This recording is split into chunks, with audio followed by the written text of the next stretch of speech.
Well, you're right. I think yesterday was a tough day. I thought that was one of you've proclaimed a lot of tough losses for us this year, but for me that was probably the one this year. Um, but we bounced back again, and we've done that quite a lot. And we just come out and play the next day, and we do a good job with it. And we did a lot of good things happen tonight. Did you give them a little bit of an easier day before the game? Yeah, we didn't. Tried to show up a little later, no BP, canceled all the work and stuff. Just because it was such a draining day. It was a draining day. It was a long, game, and it was just for the regulars that played. It was really warm yesterday. It was as warm as I can ever remember. Think that made it a little fresher at game time. Yeah, I think there's some guys a little tired and a little sore for sure. I try to get Brawny out of there just because I think he's a little tired and sore, so we just got him out of there. So, but they know that there's a game the next day always, so it's part of it. You talked beforehand about using the stolen bases in the running game to spark the offense, but you got a huge power surge tonight, including a couple of homers from guys that haven't been hitting for much power this year. What do you think about that? Well, it was, that's, kind of traditionally the way I think this offense can score runs is with the home run, and we've been a little light with that lately. So I think we were kind of due for a night like that.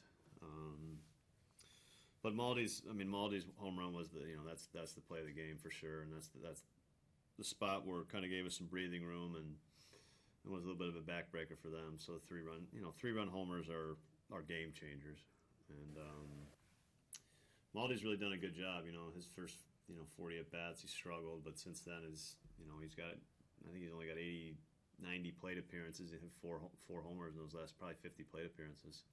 You surprised to see Shipley still out there at 100 pitches? No, I don't. They had a pretty tough series in Cincinnati with their bullpen, and he kind of got better. He made some single mistakes really to guys, but he was pitching pretty well. Was that a little step forward for Chase? Yeah, I thought Chase did a nice job of tonight. When he had to make pitches tonight in big spots, he made pitches tonight. And that's a step forward certainly. I thought there were some spots where he kind of got into deep counts. That still is a spot where early in the count with some misses, but tonight when he had to make pitches in spots, he made pitches. Did you figure Five, the way he had been scuffling the last few weeks, Five just plenty, get him out of there, or did you think it was just enough pitches? Well, he was in the 90s, and so I always, I think on a night like that, it's, you're gonna with 8 guys in the bullpen. I think that's a instance with when we got 8 guys in the bullpen is that we just go to the bullpen instead of letting a reliever come into a to a runners on base situation. We let him start with a clean inning. How fun was it to see Andy Wilkins go yard? No, that's good. He's had I think 10 pinch hit appearances. So look, it's a challenging job. It's he's felt like he's had an at bat, probably 10 out of 12 nights that he's been here, but it's still a challenging job. And success and confidence are fleeting in that role, and you need a little success to kind of build that confidence. So tonight was a good night for him for sure, and happy for him. If you were going to show the Whitefish Bay Little League one at bats from tonight, would it be Browns in the 5th? That was kind of a textbook start to that inning. Yeah, that swing is that swing that he takes is